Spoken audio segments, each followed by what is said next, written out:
Both guys actually genuinely want the fight, and when you get fights like Fury Usyk made, it does give everybody just a little nudge to say, let's make ours now.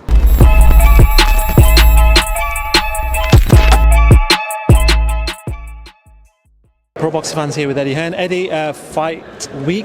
I've just been listening to Carl Froch talk about this fight. He said, in regards to Josh Warrington, his style, he might be past his best because with his style he's hard-working and he's probably put on a few miles right now, and this fight it might just be a bit too much for him. Do you see it that way? I get the debate, but I think Josh Warrington looks very fresh. I mean, you only really know when they get in there. I think you're only as good as your last fight, and I actually thought he boxed well against Lopez. I thought after a while, once he got control of the fight, I thought he could have edged the fight, and we all know how good Lopez is. So I think when you look at the guys' careers, the best wins from Warrington probably come, a couple of years back by Frampton, by Selby, by Kiko Martinez, maybe Kid Galahad. But Josh's wins have come more recently. Kanzu, Michael Conlon, Maurizio Lara. And both guys are full of confidence, but I think it's a pure 50-50 fight. After this fight, is Leigh staying in this division? He's talked about possibly moving up. We know that he's sort of, struggles to make weight at times. Do you feel like this is going to be his last fight in this fight? Possibly. I mean, look, the winner has to fight Komatov, which, quite frankly, I don't see him doing because just not a lot of money in that fight. I think the winner's going to turn around and say, give me the biggest fight you can. That probably comes in the form of a Joe Cordina fight for a two-division world championship. But at the same time, we'll see. I think both guys are focused. Although Leigh Wood is tight at the weight, Josh Warrington's been a career featherweight as well. So it's a lot of weight making, and I think both guys look healthy at this stage and will be ready on the scales tomorrow.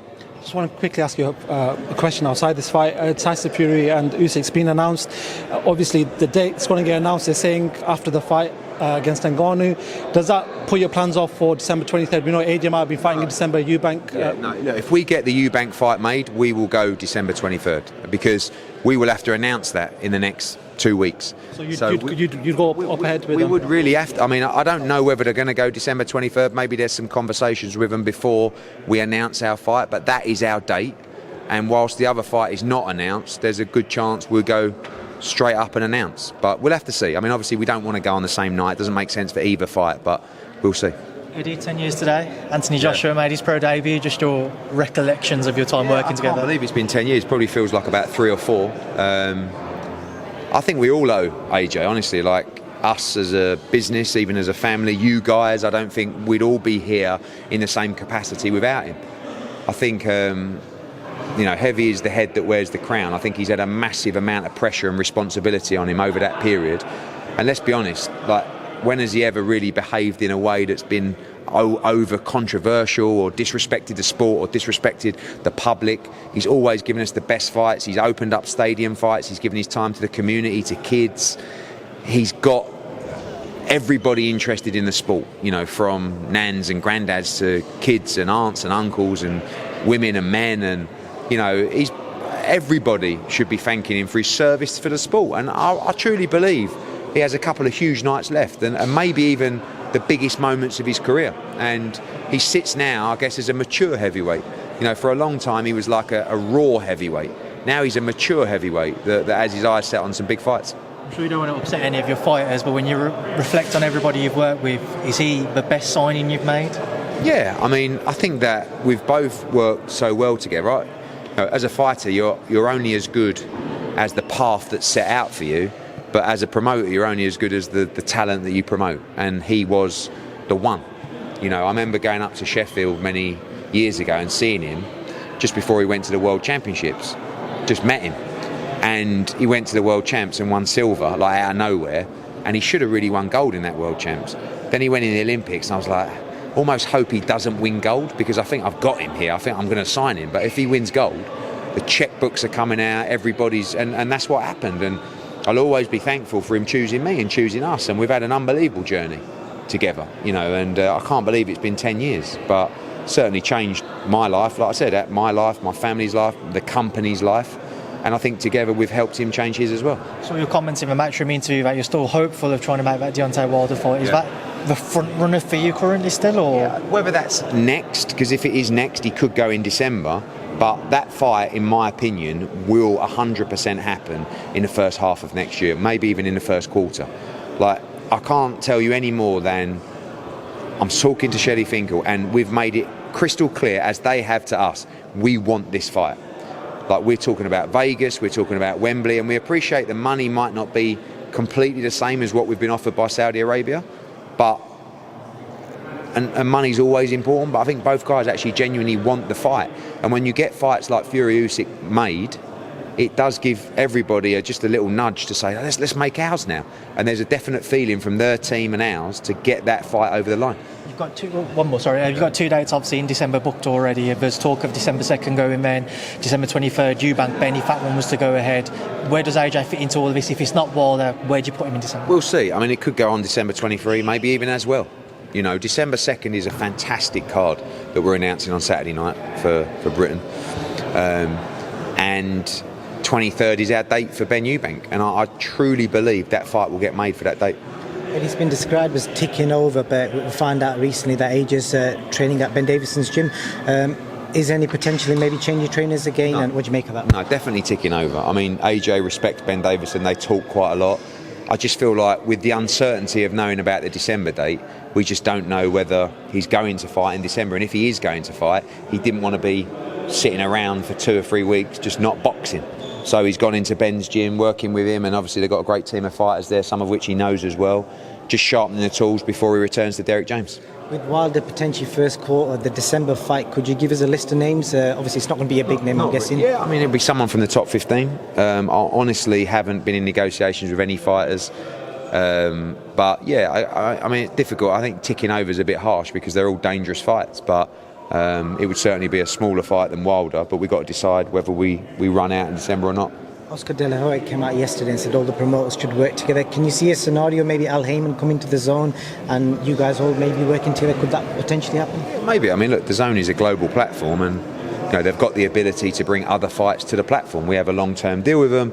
Golden Boy, I don't know how long their deal is with them, but you know, I'm sure if you're a promotional outfit that doesn't have a broadcaster right now, which the rumours of PBC suggest, you're going to be talking to various different outlets, and maybe DAZN bid for the PBC rights, maybe Amazon do, maybe Fox come back. I have no idea, but they need to find a home. And a promoter without a TV home is not really a player. But they have, you know, good brand, good roster of fighters. I'm sure they'll find something. Last question. You said last week Boatsy Aziz, you heard, was off. Obviously they did a media event yesterday. Looks like it's still on. Why did you say that? And where did just what I heard. That's what. But as I said, in the same breath, there's so much bollocks out there. You never know what to believe. But that was obviously not true. You know, I heard that they've been struggling on the tickets for that. But it's tough at the moment. It's definitely tough in London, because you're coming off the back of AJ. You know, you also had Joe Joyce against Zhang, which didn't sell amazingly well, but still sold okay. Then you had Jordan Thompson last week, which was okay, but 2 guys that were very little known, really, to the wider scale fans. And then you go into Boatsy against Aziz. And, you know, we did Boatsy against Richards, which I feel was maybe bigger, but certainly the same size. And it ain't easy. So, you know, it's going to be an expensive night. Last one. What did you make of Tony Bellew's comments about Joe Joyce being domestic level and the fact that Fabio Wardley would beat him now? Yeah, I don't know about domestic level. I mean, I don't think Joe Joyce is domestic level, but there are domestic fighters that can beat him that are domestic level. I think Fabio Wardley is a guy with speed and power that would cause Joe Joyce a lot of problems, but then if the fight went late, it's going to cause Fabio Wardley problems. It really comes down to the punch resistance of a fighter that's built his career on being tough and being able to absorb punishment. That's never a great look, and when that goes, it changes the levels that you can compete at. So I get what he says, and I think there are domestic fighters that could beat Joe Joyce, but they haven't proved to be on the level of Joe Joyce, but he's not the same fighter in my opinion. Eddie, Josh Warrington's looking great. I've seen odds saying that he's 3-1 against. Do you think that's slightly disrespectful towards him? Yeah, I think it's a pure 50-50 fight. I really do. You know, I think I understand at the same time Leigh Wood's run would make him favourite, but when you look at what Josh has achieved, you know, after the Lopez fight, I thought, you know, after the bad start, I thought he did well in that fight against arguably the number 1 in the division. I think Leigh Wood is, but you know, I think Leigh Wood, given his run of form, is the small favourite, but I think up for grabs from both. Do you think that's the advantage that Leigh Wood has been active more recent? Obviously, Warrington's been out for 10 months, and in that time, your mindset can start to go. Like you were saying, he's always great physically, but mentally it can start to go. So do you think Wood does have that advantage? Yeah, I mean, you could look at it both ways. The activity of Leigh Wood, helping him keep his weight down, but then the freshness of Josh Warrington. Had a nice break, come back. I don't know at this stage in your career whether you need to be super active or just fight twice a year, but Leigh Wood has momentum, but Josh Warrington looks supremely confident. I spoke to you after the AJ fight, and you said that the plan A was to get the AJ Wilder fight going. There was no plan B, there was no plan C. That's now not going ahead, so what is plan B? I think it might go ahead. I mean, I think every day we speak, we realise there's a real desire from both to get it made.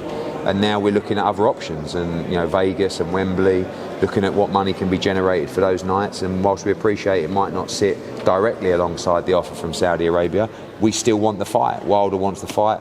I think it's a fight that's arguably bigger even than Fury against Usyk. So we're under pressure to make that fight. We want to, and I think it will get made. Do you think the Fury-Usyk fight is more likely to happen than the AJ Wilder fight? Yeah, I think apparently it's signed. So at that point, it's definitely more likely to happen than Wilder against Joshua. But at the same time, we know the history. Anything could happen. You don't know what to believe, but I hope it does happen. Finally, from me, the return of Conor Benn has had mixed reactions in the boxing world. What do you make of it? I thought it was a good performance against a tough opponent. Got the cobwebs off. Full steam ahead for December, and he's going to be in a massive fight in December. Real, thank you. Eddie, Cameron Vyong making his debut, a young man full of confidence. How do you think he's going to do this week? Yeah, I think he's a great fighter. I mean, Sam Jones does my nutting, but he's very passionate about his fighters, and he's a big believer in Cameron Vyong. I mean, we know he was a fantastic amateur, but what we're seeing from him in the pro gym, sparring with Cattrall and the like, everyone tells me he's a very special talent. So tune in on Saturday for the start of the journey. And if he does well on Saturday, do you think he's going to be one of these fighters that gets fast-tracked? I think fast-tracking a fighter is always dependent on the performances, and you have to analyse that performance and that level after every fight. If you breeze through someone, you just want to step up the level, and if you continue to do that, you move faster. Once you have a tough fight in your second, third, fourth fight, or a little bit tougher, you just say, okay, put the brakes on. But he looks to me like a superstar, and I think Saturday I'll be able to tell. I don't sound like a Houdini, but I will be able to look at him on Saturday and see if this is a kid that can be fast-tracked. But ultimately, that's a decision that we made by Jamie Moore and Sam Jones.